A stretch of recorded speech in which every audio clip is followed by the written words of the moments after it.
Will come to order. A quorum is present. Without objection, the chair is authorized to declare a recess at any time. Since we are working in a virtual format today, I'd like to go over a few housekeeping items before I proceed. I think we probably all know them, but I must do them. First, if you are experiencing connectivity issues, please make sure you or your staff contact our designated technical support so it can be resolved immediately. Members participating remotely must continue to use the video function for the duration of their participation in the hearing unless they experience connectivity issues or other technical problems that render the member unable to fully participate on camera. It is committee policy that members will remain muted when not recognized, just like turning your microphone on and off during a hearing in person. This is out of courtesy to all members on the committee, and so that background noise does not interfere with another member who is recognized to speak. When you are recognized, you will need to unmute your microphone and pause for a couple of seconds before speaking so that we will be able to hear everything you say. If you wish to be recognized, please raise your hand using the Zoom raise hand function, unmute your microphone, and ask to be recognized. In order to ensure everything members say is captured on the live stream of this hearing, I ask the members to pause for 2 to 3 seconds before beginning to speak. If you wish to have a document inserted into the record, please ask for unanimous consent and have your staff email the document to veteranaffairs.hearing@mail.house.gov. It will be uploaded to the committee document repository. Please keep in mind that you will need to refresh the repository page as it does not automatically update. Without objection, members will be recognized in order of seniority for questioning witnesses. This makes it easier for me to make sure all members participating have an opportunity to be recognized. Does any member have a question about the conduct of this hearing with members participating remotely? Seeing none, I will now recognize myself for an opening statement. Good morning, and thank you all for joining us today for the Health Subcommittee's first legislative hearing of the 117th Congress. Today's agenda includes legislation covering a broad array of issues. Each piece of legislation is in response to a serious issue or concern affecting our veterans' health care.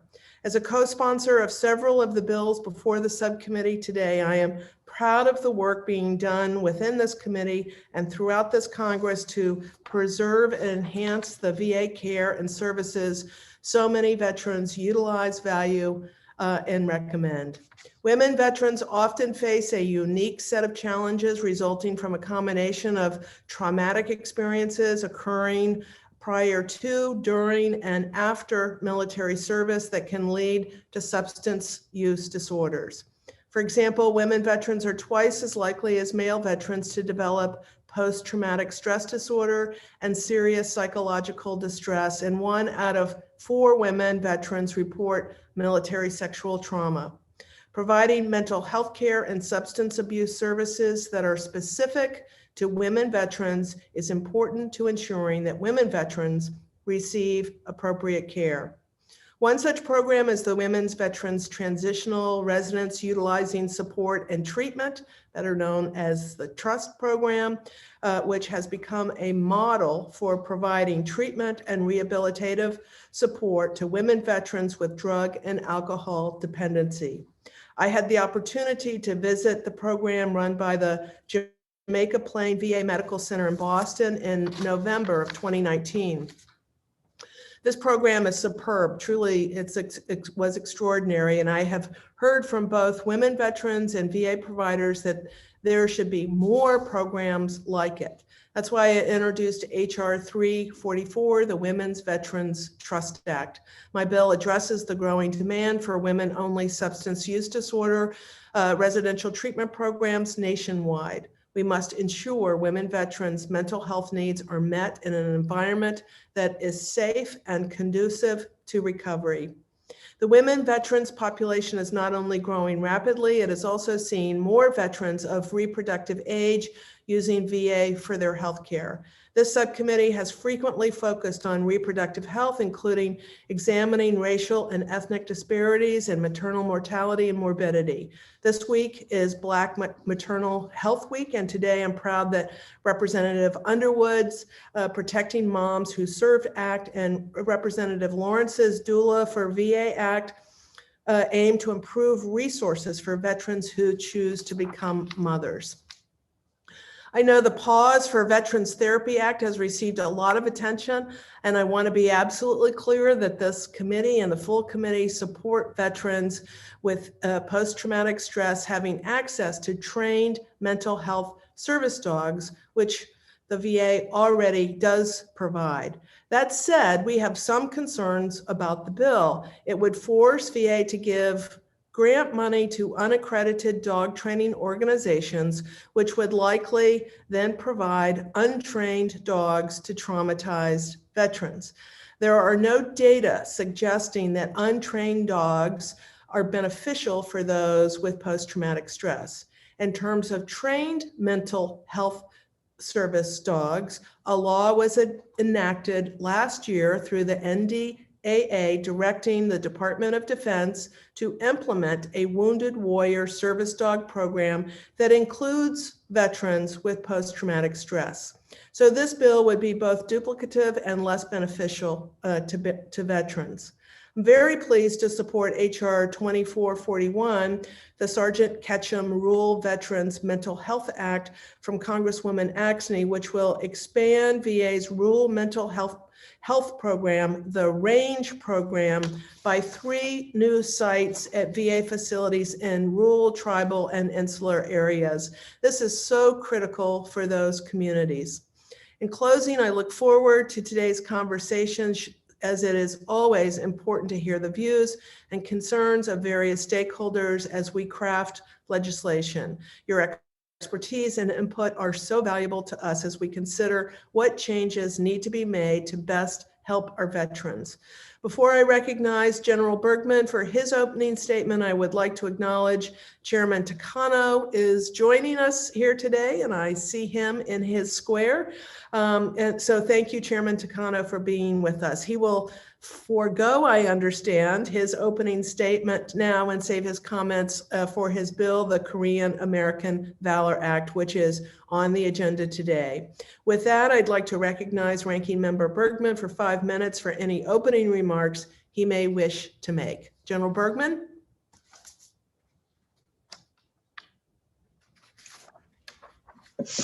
Okay, assuming we've successfully unmuted. Very good. Thank you, Chairwoman Brownlee.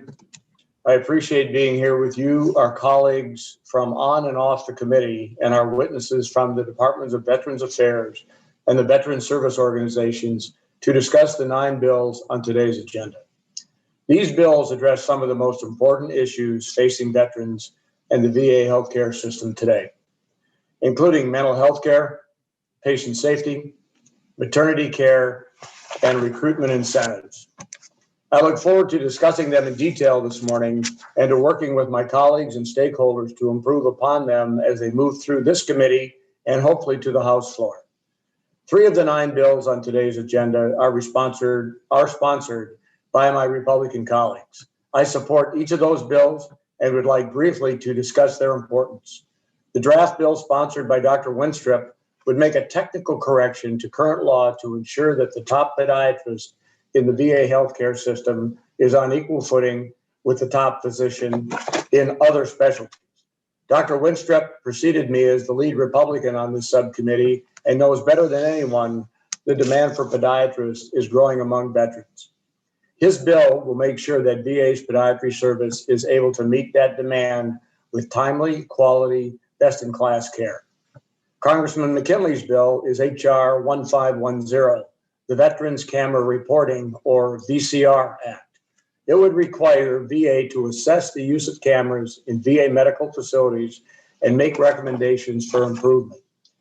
It was written following several high-profile cases across the country, including some in which veterans lost their lives, where missing or malfunctioning security cameras compromise patient safety or fail to provide the adequate evidence in a law enforcement incident. It will help ensure the VA medical facilities are safe for veterans and employees. Finally, Congressman Stiver's bill is H.R. 1448, the Pause for Veterans Therapy Act. It would authorize VA to provide service dogs to veterans with mental health conditions, just like they provide service dogs to veterans with visual or physical impairments. It would also support organizations who are providing service dogs at no cost. And no cost to veterans already, and expanding an existing pilot program in which veterans with PTSD receive residential treatment that includes a service dog training component. It is supported this Congress by more than 300 of our colleagues, including numerous committee members from both sides of the aisle. That groundswell of bipartisan support is in short supply on Capitol Hill these days, but I think we can set the standard here on our committee. It reflects that the groundswell of support for service dogs that has existed in the veteran community for many years. I'm willing to bet that every single member of this subcommittee and each one of our witnesses and audience members has heard of a veteran who believes that their service dog, their trained service dog, not their pet, has helped save their life. And I believe that. At the request of Congress, VA has been studying whether service dogs can help veterans with PTSD for several years. VA released results from that study in January, concluded, and I quote, "Participants paired with a service dog experienced a reduction in severity of PTSD symptoms compared to participants paired with an emotional support dog and had fewer suicidal behaviors and ideations," end quote. This was a tremendously complex study, and I commend VA for seeing it through. The scientists who performed it will say that the finding I just read may be statistically significant, but not clinically significant, and that more research is needed. I support more research, but I also support not letting the perfect be the enemy of the good. We need to move forward. Too many veterans are struggling today. It is unconscionable that we would make them wait for a perfectly designed and executed study before getting them the help they need, especially when we have the evidence right now from VA and from others of an intervention that can demonstrably improve their lives. I appreciate Dr. Smith and Dr. Johnson, who are both with us today from VA, for taking time earlier this week to meet with my subcommittee staff and staff from Congressman Stiver's office to discuss the Pause for Veterans Therapy Act. I understand this was a productive conversation that corrected several misconceptions the department had about the bill. The Pause for Veterans Therapy Act passed the House unanimously last Congress. I'm hopeful we can repeat that achievement again in short order. Veterans are counting on us to get it done. Chairwoman Brownlee, before I yield, I want to say a special welcome to our lead VA witness, Dr. Clifford Smith. He works out of the Oscar G. Johnson VA Medical Center in Iron Mountain, Michigan, up in the Upper Peninsula, and is one of my constituents. And that's a great facility. I need to get you out there so we can see it here. Whether you want to go snowmobiling or fishing or golfing, we can do all three in the same day, depending on the weather, time of year we do it. But I'm very grateful for the work that he does for veterans in the UP, and I appreciate him being here with us virtually today to share his expertise with the subcommittee. Thank you, Dr. Smith. And with that, I yield back.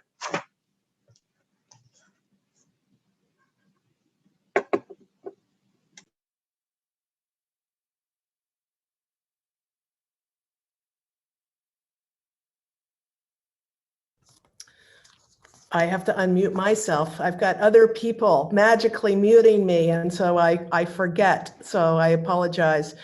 We will now welcome our first panel, where we will hear from colleagues who have sponsored legislation on today's agenda. I'll begin by recognizing Chairman Takano for 3 minutes for any remarks he may wish to make in support of his bill, H.R. 234, the Korean American Valor Act. Mr. Chairman. Madam Chair, thank you so much for recognizing me. My bill, H.R. 234, the Korean Valor Act, would correct a decades-long gap in VA's Allied Beneficiary Program and begin to rectify significant inequalities between our European and Asian allies living in the United States. For 63 years, veterans of all of Allied forces from World Wars I and II have been able to enroll in VA healthcare. The UK, Australia, France, New Zealand, and Canada have had reciprocal agreements with the United States for reimbursing the VA for care provided to their veterans and vice versa. In the 1970s, Congress also made veterans of the Czech and Polish armed forces who have been American citizens for at least 10 years eligible for VA health care. However, neither the Czech Republic nor Poland have reciprocal agreements with the US. So VA is not reimbursed for the care provided to these veterans. Yet still today, veterans of the Republic of Korea who fought alongside us in the Vietnam War and then went on to become citizens of the United States are denied what their European counterparts already have: access to veteran-centric, high-quality care from VA. Over 300,000 Koreans fought alongside the United States in Vietnam. Thousands went on to build lives in the US. Nearly 3,000 of these veterans are now US citizens. Many of these Korean American veterans suffer from significant injuries due to their service, including post-traumatic stress disorder, total disability, and the effects of the toxic defoliant Agent Orange. However, despite their service as our allies in the Korean military, these Korean Americans are not recognized as US veterans in theory or in title, and are not therefore granted access to VA services under law. They are also not covered by the Korean healthcare system while living in the United States. Once they are naturalized US citizens, they are recognized by South Korea as foreign nationals with no benefits available to them in the United States. Mr. Alfred Chung, on behalf of the Korean American Associates of the Vietnam Veterans of America, submitted a statement for today's hearing in which he said, quote, "These Korean American Vietnam War veterans are in a difficult situation. They have been forgotten by both governments. These war veterans are aging and suffering from the twilight of a difficult life, with their families caring for them from the after effects of war." In 2019, 1,022 Allied veterans received care from the VA. And what may surprise some is that 851 of those Allied veterans were under the age of 65. So as long as the veteran has served in the armed forces of a country that was an ally of the United States during the World Wars, they are eligible to receive care at VA.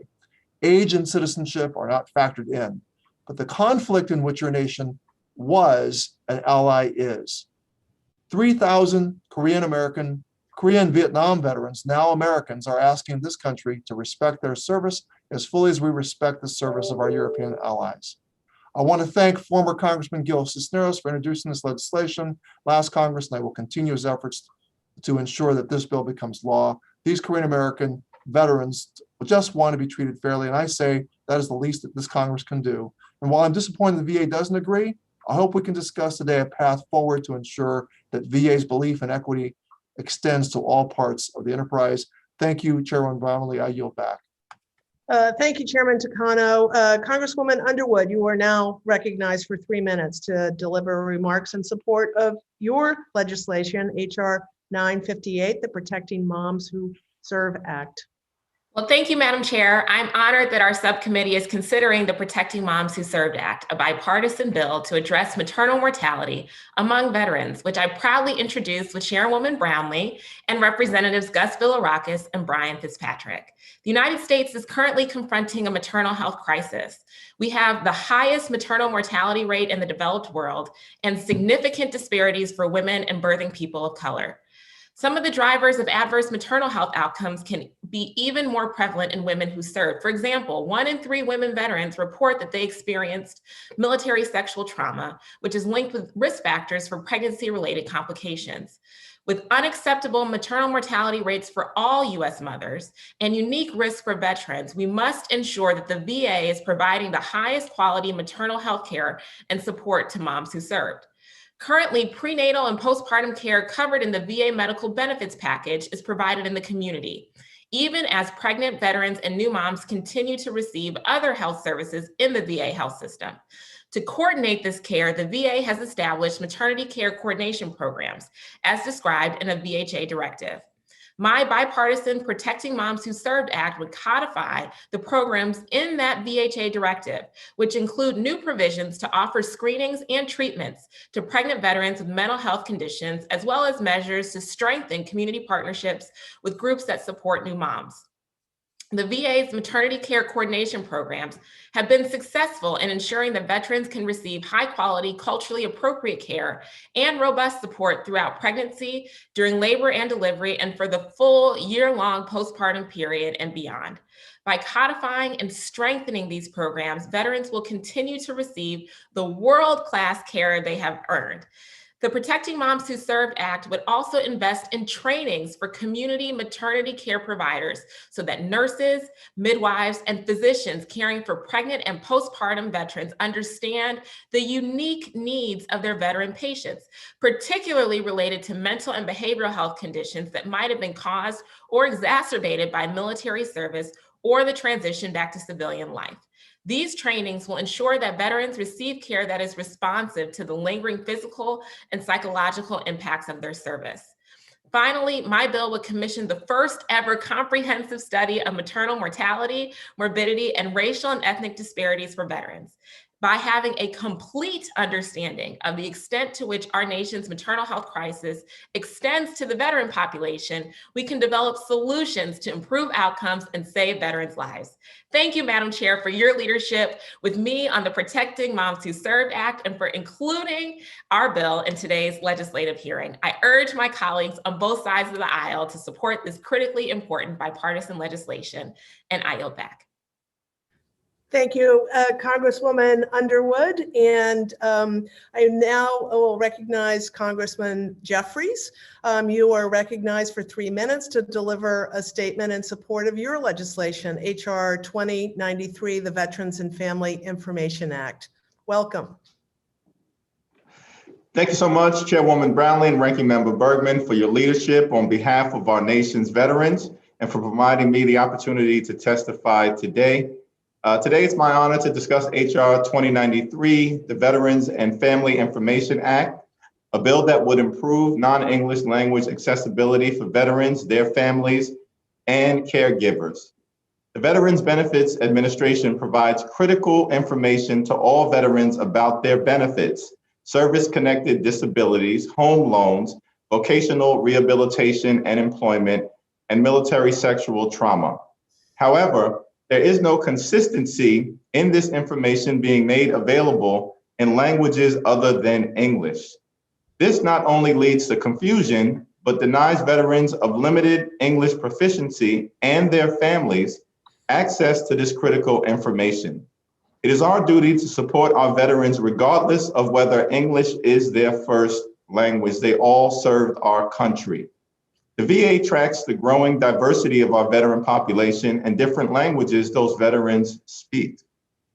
In the most recent survey conducted, minorities comprised of approximately 24% of the total veteran population in the United States, and many of those veterans speak languages other than English.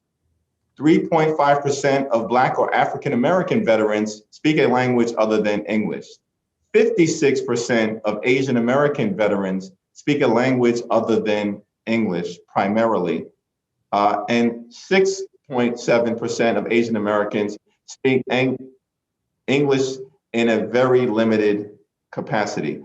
58% of Hispanic or Latino veterans speak a language other than English. These are statistics that the VA has provided itself.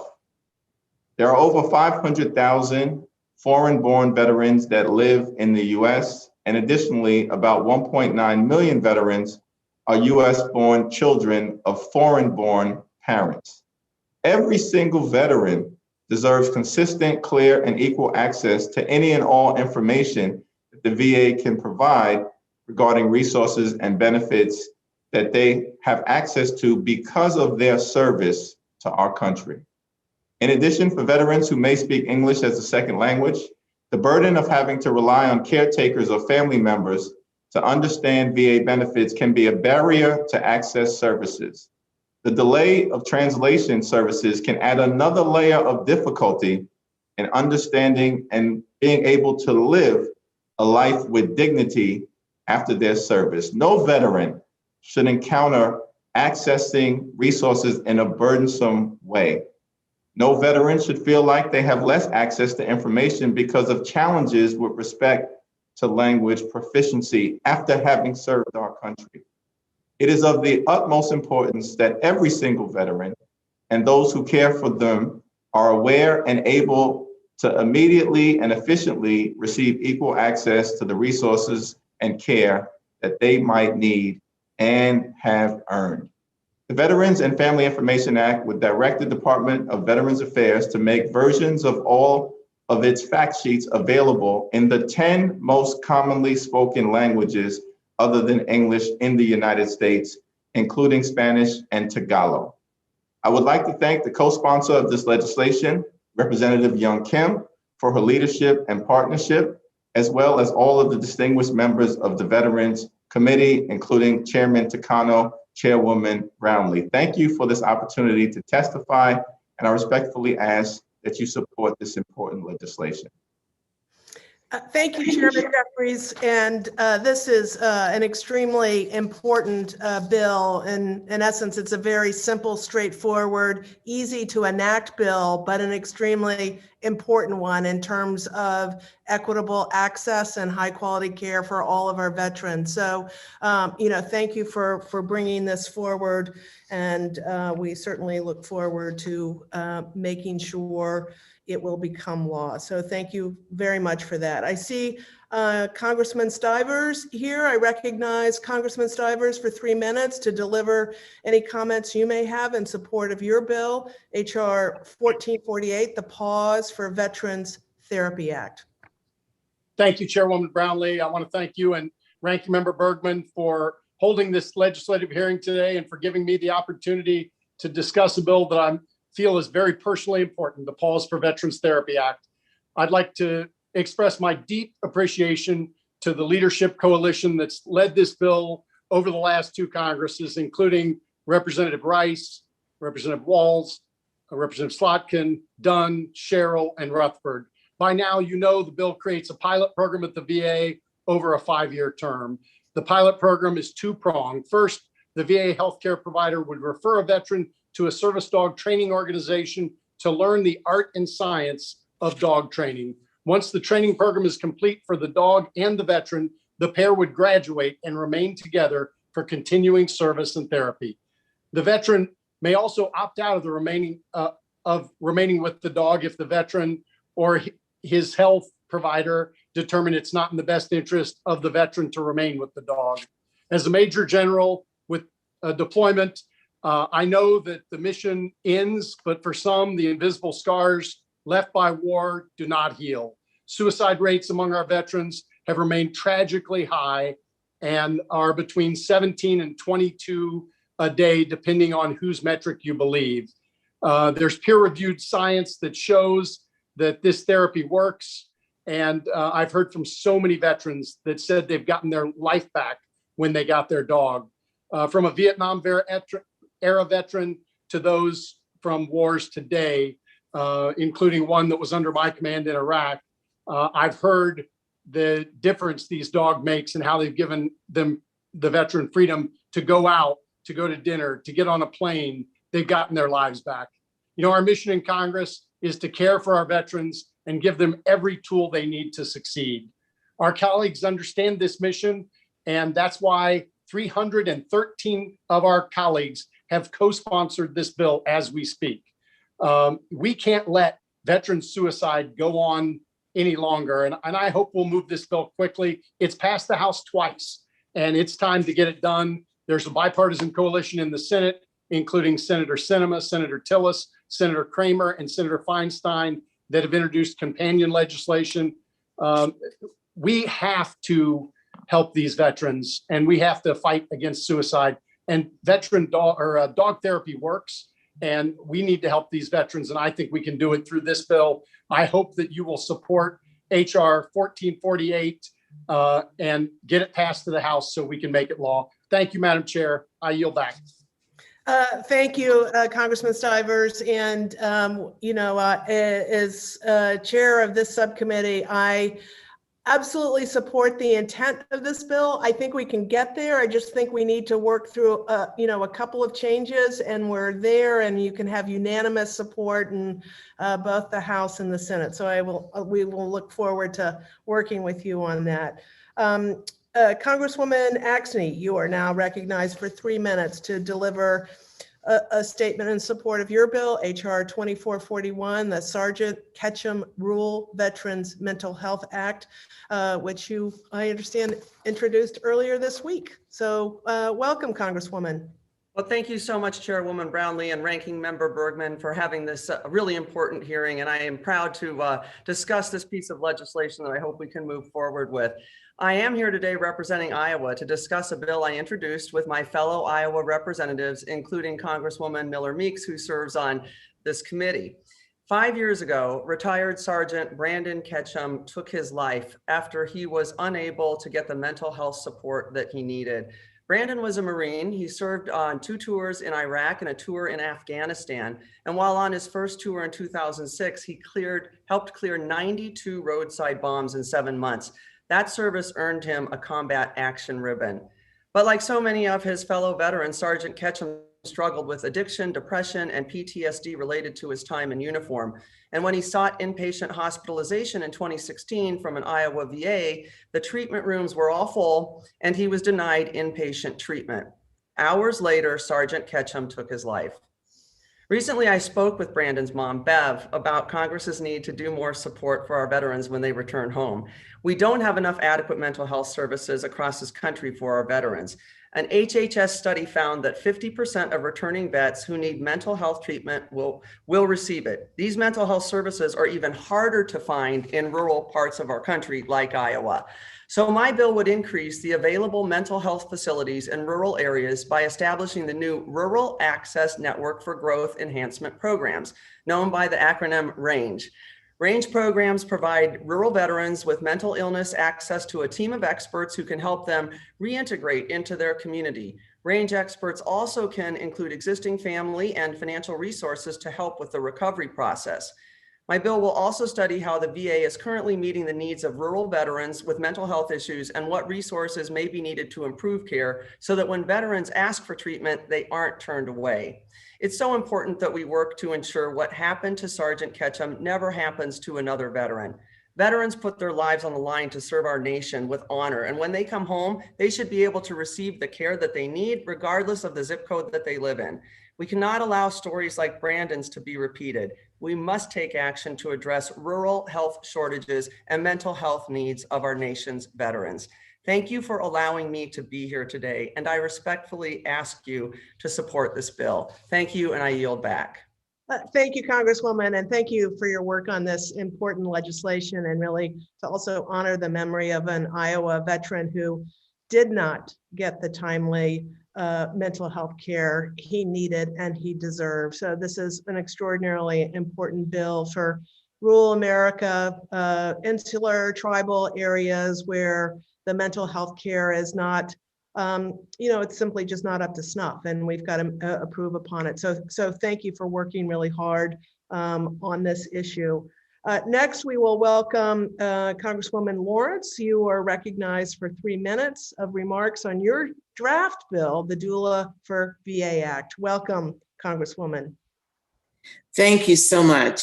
Thank you to Chairwoman Brownlee and Ranking Member Berman. I was proud to introduce the legislation in partnership with the leaders of the Bipartisan Women's Caucus to provide increased access for doula care for veterans. This bipartisan legislation would establish a pilot program to encourage the use of doulas in the Veterans Health Administration to support pregnant veterans and improve maternal health outcomes. Increasingly, women veterans have been relying on the Veterans Health Administration for maternal health services. Pregnant veterans have found to be disproportionately impacted by mental health disorders. So we must ensure that they are afforded adequate support to prevent childbirth complications.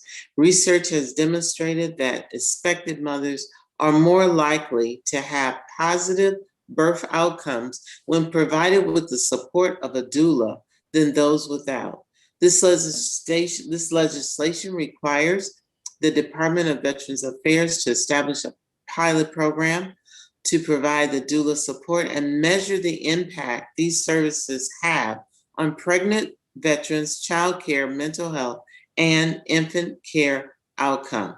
It also improves the experience of veterans receiving maternal care from the department, including the ability to develop and follow their own birthing plan. The pilot would be developed through consultation with stakeholders, including veterans organizations, community-based healthcare professionals such as doulas, and experts in promoting health equity and combating racial bias in healthcare settings. Again, let me re-emphasize that the goals of the pilot program are to improve maternal, mental, and infant healthcare outcomes, the integration of doula support programs into the whole health model of the department, the experience of women receiving maternity care, including by increasing the ability of women to develop and follow her own birthing plan. I thank you for this time to introduce and let you know about my bill, and I yield back. Thank you, Congresswoman Lawrence. Thank you for working on another important issue for women's health. And before I move on, if any members of the subcommittee would like to comment on any of the bills, the time is now. Otherwise, we will move on to the second panel.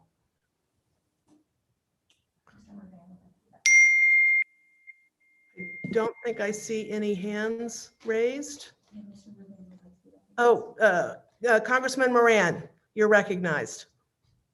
Thank you very much, Chairwoman Brownlee. I want to thank you for the opportunity to speak about my draft piece of legislation that would establish the VA pediatric medical director with Dr. Winstrup. I'm proud to have joined Dr. Winstrup as a lead sponsor of legislation to establish a VA pediatric medical director. I wish to emphasize that this legislation is meant to correct a technical error and is consistent with the intent of the VA Mission Act, which was signed into law in 2018. One of my top priorities as a member of Congress is to ensure our veterans receive quality health care, including pediatric services. And I know that mission is shared by each and every member of this subcommittee, pediatric. To achieve that goal, we must enable VA to recruit the best talent to its provider workforce. I am grateful that a discussion draft has been included in today's legislative hearing, and I look forward to working with my colleagues to pass this critical legislation. I thank the committee for this opportunity and the importance of the pediatric director within the VA. It is a clerical error, and I respectfully ask for the committee's support on this piece of legislation. Thank you, Congressman Moran, and appreciate that since Dr. Winstrup was not able to be here. And seeing no other members who wish to speak, I would like to move on and introduce our second panel. We have joining us representatives from 3 veteran service organizations, Mr. Marquis Bearfield, the Assistant National Legislative Director of Disabled American Veterans, Mr. Brian Dempsey, the Government Affairs Director of the Wounded Warrior Project, and Ms. Lindsay Church, Executive Director and co-founder of Minority Veterans of America. We appreciate all of you for being here today, and I will remind our witnesses to please pause for 2 to 3 seconds before speaking so that the recording will capture all of your words, and please remember to do so when answering members' questions. Your written statements in full will be included in the hearing record without objection. Mr. Bearfield, we'll begin with you. You are now recognized for 5 minutes for remarks on the bills before us. Welcome. Thank you, Chairwoman Brownlee. Chairwoman Brownlee, Ranking Member Bergman, and members of the subcommittee. Thank you for inviting DAV to testify at this legislative hearing. DAV is pleased to offer our views on the bills under consideration by the subcommittee. DAV strongly supports the Sergeant Ketchum Rural Mental Health Act. This bill seeks to enhance VA mental health resources and make program improvements to better meet the needs of veterans with serious mental illness who live in rural communities. This bill would establish 3 new centers for implementing the RANGE program. The RANGE program provides an intensive level of services with an emphasis on recovery for rural veterans with serious mental illness who are experiencing homelessness or who are at the risk of becoming homeless. Veterans in the RANGE program had high rates of overall satisfaction with VA mental health services. This bill would expand the effective program in rural communities. Another bill that DAV strongly supports is HR 344, the Trust Act. Women veterans face a unique set of challenges associated with their military service that elevates their risk for developing substance use disorders, to include post-traumatic stress disorder related to combat and military sexual trauma. It is estimated 1 in 4 women veterans accessing VA healthcare engages in unhealthy alcohol use. The number of women veterans admitted to substance use treatment programs is rising. Given these findings, DAV believes the study required in HR 344 aimed at understanding the need for gender-tailored substance use disorder treatment programs is warranted.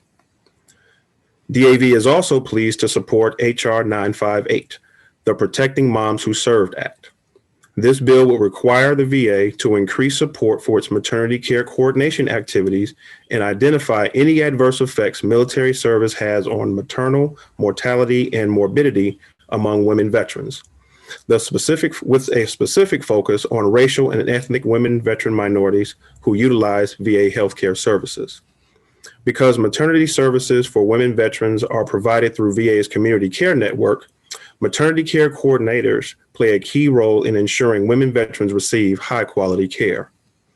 Maternity care coordination programs are linked to improve health outcomes, but unfortunately, many VA facilities lack a dedicated full-time maternity care coordinator. HR 958 would help to address this issue. Likewise, we are pleased to support the draft measure to establish a pilot doula program in VA. This draft bill would provide pregnant and postpartum women veterans access to doula services in an effort to foster better child and maternal health outcomes.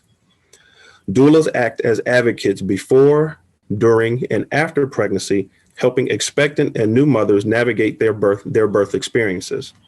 Establishing doula service coordinators would aid coordination of care between VA and community providers and could help to improve poor maternal health outcomes.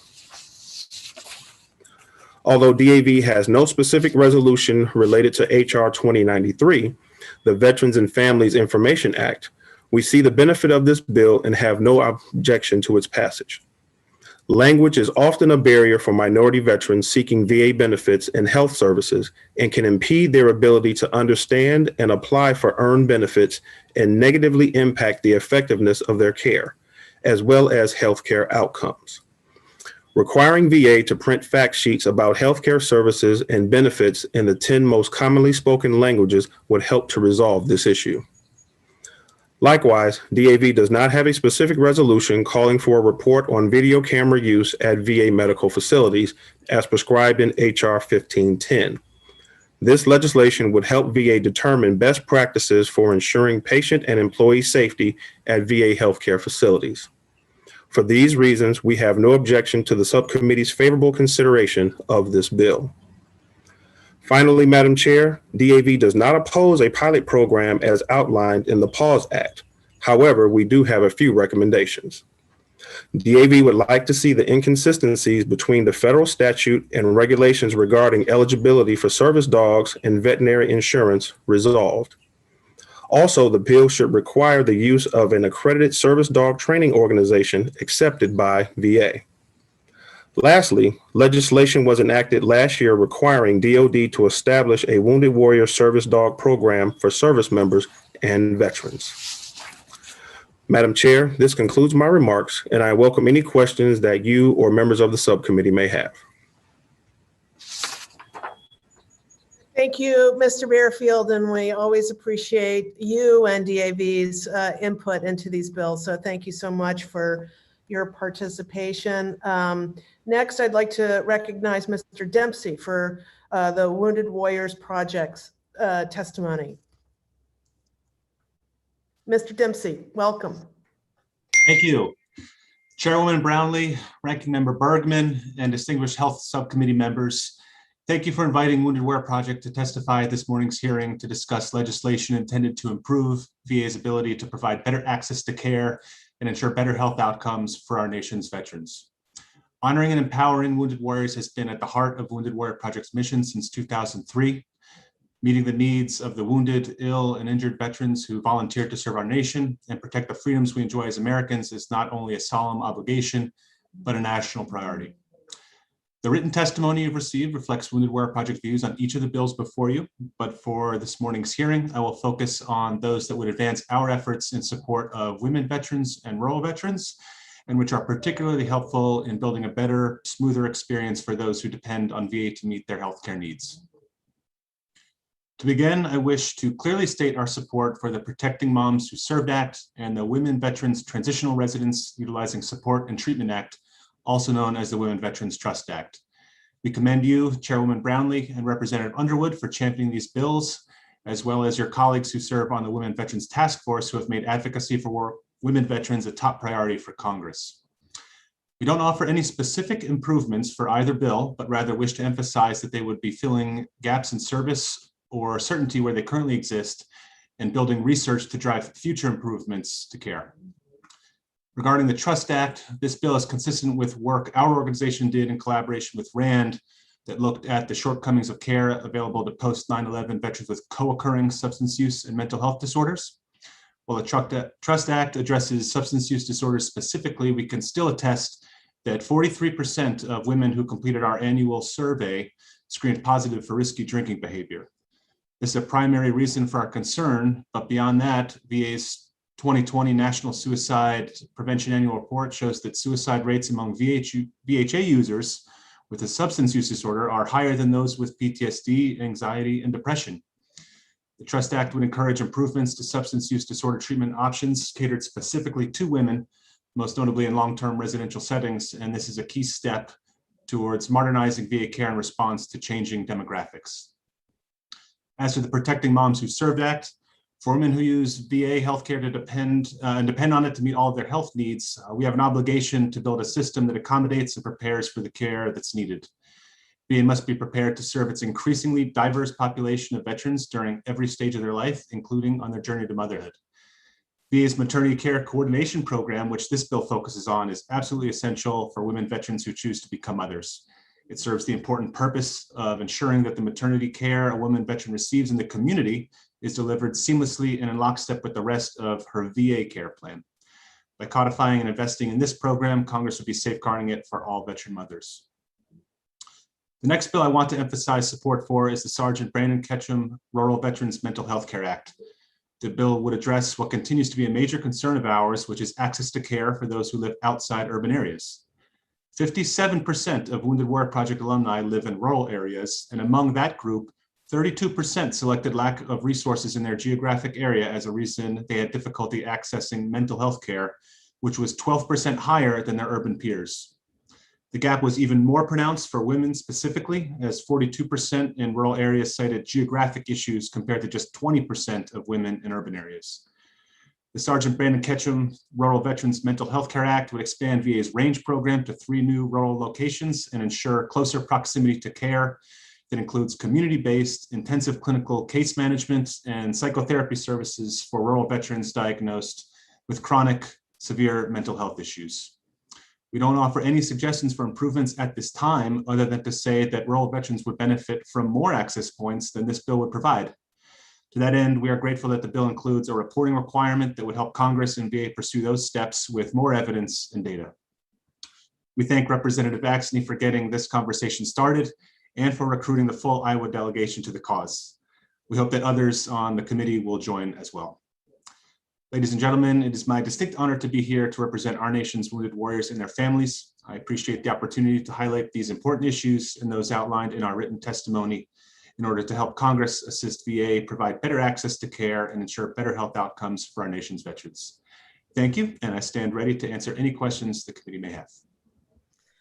Thank you, Mr. Dempsey. And I just want to say that the subcommittee and the full committee, the full VA committee, is extraordinarily grateful for, particularly for everything that Wounded Warriors does and across the country, but particularly grateful for the survey you've done on women veterans. It's given us a tremendous amount of new insight and will be a very important part of the Women's Veterans Task Force work moving ahead in the 117th Congress. So I want to thank you for that. And now we'll hear from Ms. Church from the Minority Veterans of America. So I understand it's your birthday. Happy birthday, and please proceed. Thank you, ma'am. Chairman Takano, Chairwoman Brownlee, Ranking Member Bergman, and members of the committee. My name is Lindsay Church, Executive Director and co-founder of Minority Veterans of America. We work to create belonging and advance equity and justice for thousands of members and advocate for the needs of over 9.7 million minority veterans. Thank you for the opportunity to provide inputs on their behalf. A full list of our positions on the bills before the subcommittee can be found in our written testimony, but there are a few I want to expressly mention and urge swift passage of this morning. First, the Women Veterans Trust Act. We are in desperate need of programs and continued research focused on gender-specific care and its reduction capabilities on actual and perceived barriers to treatment. There is established precedent that such care improves overall patient outcomes. Our nation's women veterans that do have access to gender-specific mental health care are twice as likely to report having their healthcare needs met, with women of color reporting the greatest perceived outcomes. Despite efforts to increase screening for mental health conditions, many veterans living with traumatic effects of post-traumatic stress and military sexual trauma symptoms do not seek mental health care due to its widespread stigmatization and a disenfranchisement with the ill-informed support structures that disregard or criminalize their lived experiences. To cope with symptoms, many self-medicate using illicit substances and alcohol in lieu of professional care. Current frameworks of understanding mental health and coping mechanisms make these expressions incomprehensible and are often criminalized. In addition to the bill's provisions, we recommend that screening for alcohol use disorder be tailored by gender. Multiple VA studies indicate current screening protocols may be insufficient to accurately assess and identify alcohol use disorder among women veterans. Specifically, VA standards in use were developed based on male drinking patterns. It has been shown that gender-tailored screening could increase identification of alcohol use disorder among women veterans by 15%. These frameworks are a precursor for treatment, and these gender-neutral standards are attributed to male veterans receiving associated care at a rate 3 times higher than women veterans, despite a similar prevalence of alcohol use disorder. Additionally, we recommend that significant attention and support be placed on post-treatment outcomes and support structures, including supportive services like housing placement and group treatment therapy. Provision of aftercare support will help to curtail potential relapses and reduce the continuum of harm felt by women veterans. I would next like to mention the Protecting Moms Who Served Act.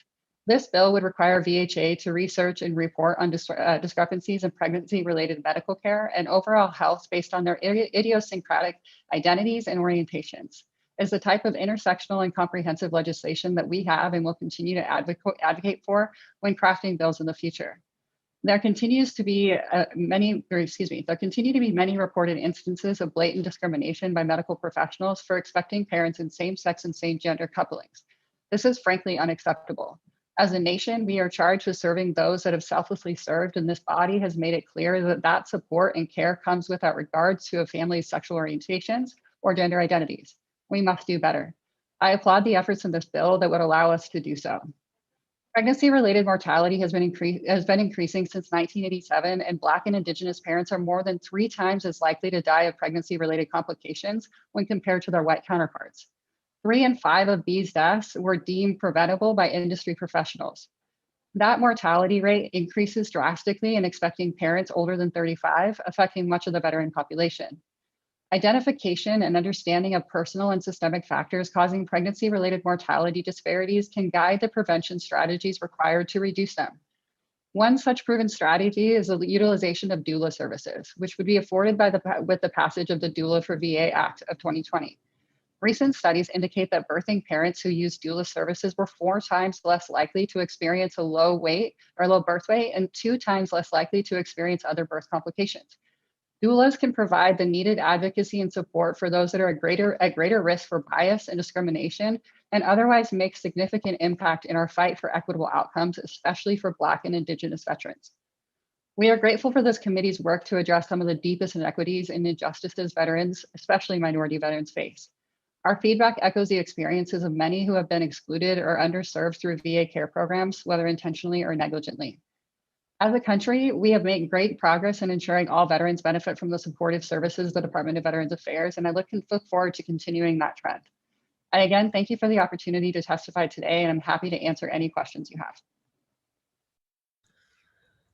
Thank you, Ms. Church. I appreciate, again, you being here and also appreciate your organization's input into this legislation. So I'm eager to jump into the questions. I'm reminding everybody the 2 to 3 minute pause rule. And I will now recognize myself for 5 minutes for questions. And Ms. Church, I'm gonna ask the birthday girl first a question. I appreciate the statements that you made about the residential treatment programs for women veterans, and you actually provided some additional recommendations. So, I would just like you to, say out loud and for the cameras and for the audience that why are women-only substance use disorder and trauma treatment programs essential, and how do you sort of envision the expansion of these programs? Thank you for the question, ma'am. We've long since advocated for programs that are built specifically for communities and not tailored after the fact. What we're really excited about with this is the opportunity to build, and much like we talked about with the alcohol use disorder identification and treatment, looking at how we can actually build these programs with women veterans in mind first, and not building these programs that are male specific and then later on adapted for women. The expansion and the availability of this is dismal across the country, for one. And there are many veterans, women veterans, who are looking for this treatment, these types of treatment facilities because of their unique traumas. Military sexual trauma and women who have experienced military sexual trauma are in a mixed gender facility or treatment program are more likely to experience those trauma triggers on a regular basis and not be able to actually focus on their care. So we're really excited about the expansion of gender-specific care across the board, but really look forward to the opportunity to continue in the mental health space.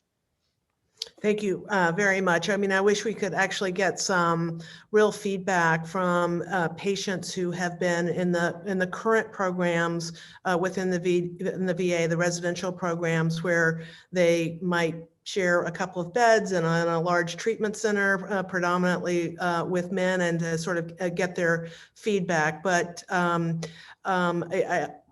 thank you very much for your testimony. So, Mr. Bearfield, you also, I think for Mr. Bearfield and Ms. Church, I think I want to talk a little bit more about the pause of Veteran Therapy Act, and ask both of you. I noticed that both of you sort of share some of my concerns around that act, and I'll just ask you a very direct question in that, would you support language that instead extends the existing veterinary insurance benefit to veterans with post-traumatic stress who are referred for service dogs, and secondarily clarifies in regulation that a veteran with post-traumatic stress does not need to also have a mobility impairment to be referred for a service dog? So if both of you could comment on that. Thank you for the question, Chairwoman Brownlee. And the short answer would be, if the way the bill is written now, if it reflected the statement that you just made, then the short answer would be yes on both situations. And yes, ma'am. From our perspective, much like Mr. Barfield, we would agree.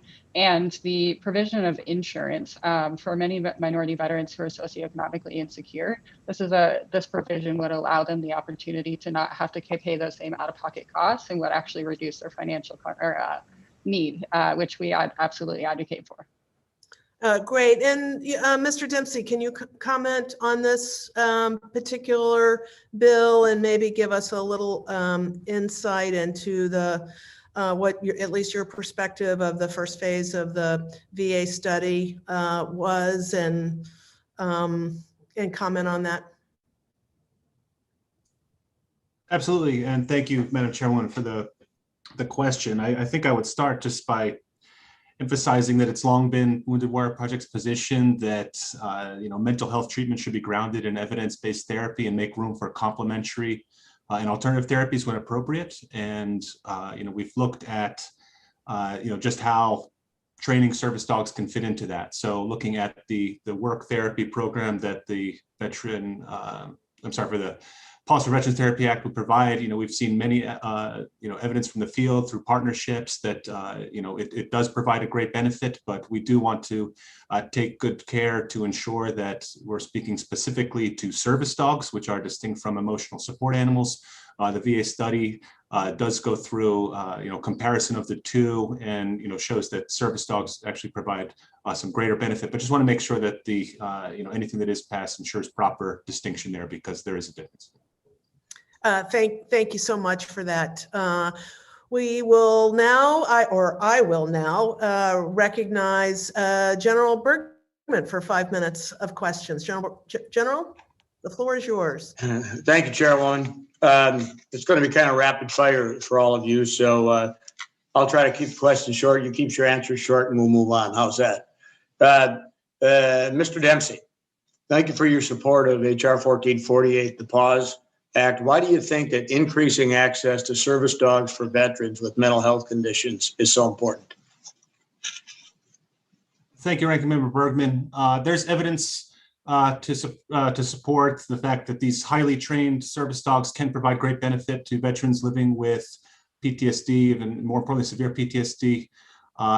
There absolutely is, there are critical duties that these dogs perform that can relieve symptoms of PTSD, like providing nightmare and anxiety interruption, turning on light switches, standing next to their handler to provide personal space in crowds, and entering space first to ensure that there's no threats present. And to be, again, very clear, service dogs are, a defined and protected class under the Americans with Disability Act. And it's that training, exhaustive training, that makes them so helpful. And again, to the work therapy aspect of it, many warriors have reported that this work therapy helps them feel purposeful, makes a difference in their mood, and relieves some of their anxiety and depression. So we like both of the functional parts of that bill. Good, thank you very much. Mr. Bearfield, regarding HR 344, the Women's Veterans Trust Act. The VA will testify on our next panel that there is sufficient mental health residential capacity for women veterans. Do you agree or disagree, or why not? When it comes down to HR 344, Ranking Member Bergman, substance use disorder for women veterans has an increased risk of suicide. It's noted that 30% of suicides completed were due to drug and alcohol use. So there has to be something done to help increase the services that women veterans need to address this particular issue. So more can be done to help women veterans in this particular arena. Okay, thank you. Ms. Church, regarding HR 958, Protecting Moms Who Served Act, do you hear significant concern from your women veteran members about the maternity care services they are offered from VA? And if so, what are the most important concerns that you hear? Thank you for the question, sir. To be frank, we don't hear a lot of conversation about VA's maternal care, mostly because women veterans don't know it exists and they don't have the access that they should. We, for a long time, have not been really talking about this. I know when I first moved to Richmond, it was the first time I literally had ever heard of maternal care at VA, and that was in 2019. So we don't often hear, and we would love for that to change, that VA is this primary service provider of the whole veteran's health. Okay, so the point is get the messaging out. Also, Yep. Ms. Church, regarding the Sergeant Ketchum Rural Veterans Mental Health Act of 2021, do we have any data on the number of minority veterans residing in rural, and highly rural or remote areas, depending on how you call it, and specific barriers that they might face in accessing care? If so, what does the data tell you? What does the data tell us? And if not, will you work with our Republican subcommittee staff to figure out how to get the information? Thank you for that question, sir. And our focus primarily has been on insular and tribal communities where access has been disparate. The access, and what I'm excited about with this particular legislation, is that it does include insular communities and it does include tribal communities, which have a high concentration of veterans. And so I think the expansion of programs to those communities and looking more deeply at those infrastructures, especially on the island communities, needs to happen. And that we don't have data on rural folks, but we do have data on tribal and insular folks. Okay. Mr. Dempsey, if you would please elaborate on the finding regarding substance abuse use in Wounded Warrior Project's most recent survey. Did the survey assess veterans' willingness to engage in treatment to address substance abuse or barriers, such as a lack of gender-specific services that those veterans had experienced? If so, why or why not? Thank you, Ranking Member Bergman. It did not address that question specifically, but we'd be happy to go back and look specifically at some of the data a bit more closely, see if we can more accurately answer that question for you. Okay. Thank you. And Chairwoman, I see my time has expired. There's nothing to yield back, but I'll turn it over to you.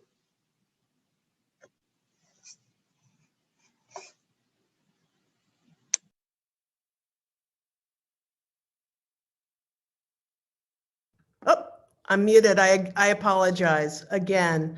Chairman Takano, you're now recognized for 5 minutes of questions. Thank you, Chairwoman Brownlee. I have a huge screen here and I sometimes have trouble finding where the mute button is. But thank you. I begin my questioning with Ms. Church related to my Korean Valor Act. I want to thank you for your support of the Korean Valor Act. I assume you've had a chance to read VA's written testimony on the bill and their concerns about the cost of including 3,000 allies in a program that is for allies. What do you think about VA's cost concerns? Thank you for the question, sir. I hear the concerns and understand that budgetary constraints are a real part of this process. And I do believe that this is a moral imperative for us to provide this care. The costs associated with it are considerably lower than some of the other provisions that we provide to our service members, and arguably are just as important, if not more. So you don't see this as a reason, their cost concerns are not a reason to deny veterans care. You see a moral reason to actually move forward. Absolutely, sir. And precedent exists for this to be extended to our allied forces. And so the precedent exists, and the cost should not be the reason why we do not provide this care. Why is it important that these elderly veterans be treated fairly with our European allies?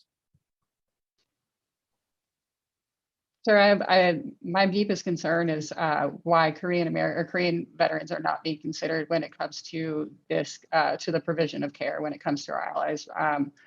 In my mind, if we are fighting with allies, if allies are being covered, that we absolutely should cover Korean Americans as well. There's no reason in my mind for why this wouldn't be a moral imperative. Well, thank you. I thank you for that, Ms. Church. I want to move on to Mr. Bearfield. Mr. Bearfield, on a different subject, the question is on Cindy Axne's bill, Congresswoman Axne's bill, that would create more of VA's specialized intensive rural mental health programs.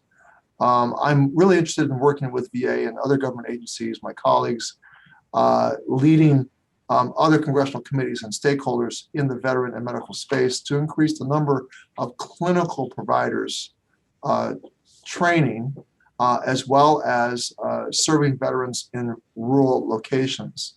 I was just on the call with Dr. Clancy yesterday. She says that no advanced country has been successful in getting providers into rural areas.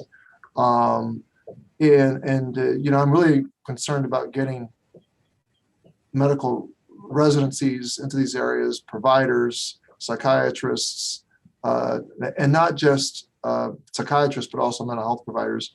What do you have a response to, this commitment of mine? Thank you for the question, Chairman Takano. There was some information that I read a while back that noted that the VA was studying what certain VISN directors were doing in order to retain their mental health physicians on their staffs, and that they were going to look at what incentives that those VISN directors were doing to be able to retain those particular mental health providers.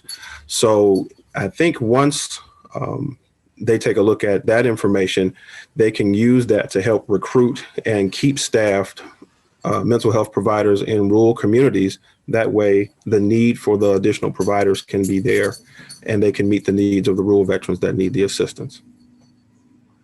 Well, thank you. Is DAV working on provider training issues at all? You mean specifically for helping VA recruit mental health providers? Is that your question? Yes, and in particular related to the rural areas as well. Well, we take into account what our members let us know what the needs are in their particular areas, and then we do relay that to our counterparts that we work with in the VA to let them know that there are serious concerns in those particular areas. So yes, we listen to our membership, what their needs are, and we make sure that we have those conversations with members of the subcommittee here to make sure that those needs are addressed. Well, I really want to work with DAV to gather more ideas, to get more clinicians competent to serve veterans, especially in the area of mental health. I really want to pick people's brains. I think we have an opportunity to try and expand the universe of mental health providers, especially in rural areas in particular. How do we get them into rural areas? We can have this debate over choice, but there's no meaningful choice in these, whether it's inside VA or outside of VA, there's no choice. So anyway, I understand that I'm taking over the meeting, so I got to yield back to myself. Let's see, the next Ms. Rattawagon, I call on you for 5 minutes.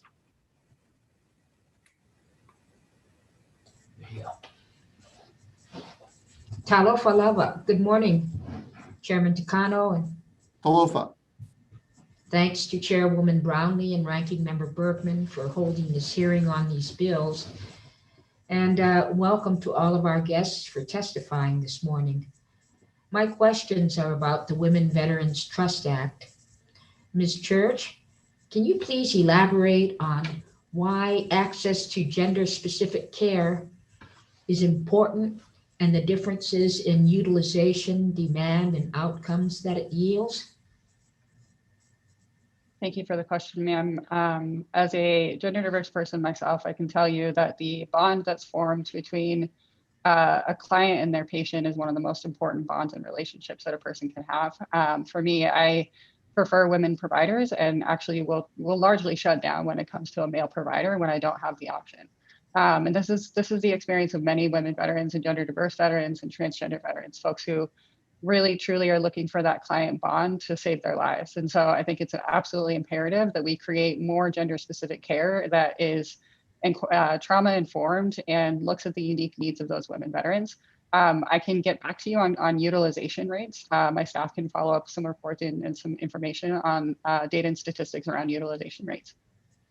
Thank you, Ms. Church. And as a follow-up, do the women veterans that you engage with believe that VA has sufficient gender-specific mental health care services? Why or why not? Thank you again for the question. And no, ma'am. Many people are still struggling, especially in the pandemic, to find access to care at all. And to find access to any type of specific care is nearly impossible. We have people that have been waiting 6 months to try to get into VA for mental health care, even if it's virtual. And that's just to get a baseline appointment. So At every level, there is not enough care for mental health for our veterans. But when it comes to that gender specific care, there just is not enough folks, or not enough folks that are trained and qualified in a trauma informed way to provide that care. Thank you, Mr. Chairman. I yield my time.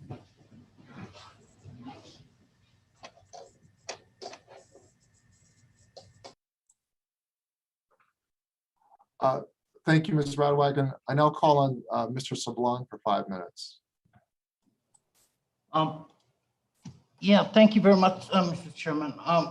I have a general question for Mr. Bearfield, Mr. Dempsey, Ms. Church. Thank you. Well, thank you all for joining us this morning. And I want to thank you for your service, for all that you do to improve the life of veterans and their families. Of course, your organizations have been successful at getting veterans involved at the national level to increase the benefits and services. In my district, the Northern Mariana Islands, veterans infrequently benefit from these services because of the limited VA services in our islands and our remote location. And I continue to encourage my veterans to formally organize to advocate for equitable treatment. So my question is, do you have any recommendations or resources to help them become an effective voice for their community, especially involving mental health issues? The one thing that we're really almost entirely lacking. Could my veterans reach out to you and seek your help, despite that they are not members of your organizations? The only VSO in the Northern Marianas is the Veterans for Foreign Wars. Thank you for that question, sir. Or, excuse me. George, thank you.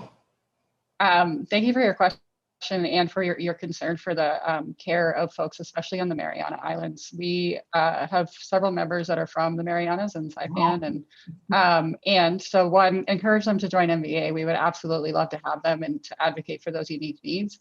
As I mentioned earlier, the care and availability of treatment on a broad, wide scale level on folks that live in insular communities is dismal. Folks traveling from one island to the other and maybe getting care and it's barely care at that. So one, would love to hear more from them. If you have folks, please send them our way. And two, would love for the committee to really prioritize those needs of folks living on island communities. There's a lot of concern and care for tribal communities, which is amazing, and we are absolutely here for that. And when it comes to island communities, I feel like they are absolutely left behind when it comes to the provision of their care. So I highly encourage this committee and the entire committee to focus on this. Wow, and I'm outstanding that you actually have some connection with veterans in my district. And I don't know what rules allow, but if you would reach out to them and ask them if they could organize and meet with me, I would really appreciate that, Ms. Church, thank you for what you do. Mr. Bearfield, Mr. Dempsey, any thoughts? Yes, I would just echo the sentiments of Ms. Church that yes, if you have constituents in your area that are looking for available services to help them with the Department of Veterans Affairs, by all means, they can feel free to reach out to DAV, and we can do what we can to help them establish their claims or look into healthcare, like as you mentioned, specifically mental health care for them specifically. And we would be more than willing to, see what we can do to help them out with their claims and answering their questions. Okay, thank you. Because VFW just announced that they're now willing to provide training for individuals virtually so that they could help other veterans, and that would be something also that I now started to promote in my district. Let veterans know that, hey, you can take this training lessons on virtual, and where it was previously required in person, but now you can take it virtual and learn how to assist other veterans. I have very little time left for Mr. Bearfield if he has anything to say. Mr. Sablon, I understand that Mr. Bearfield's No. the other witness, I'm sorry, not Mr. Bearfield, but the other witness is. Mr. Dempsey.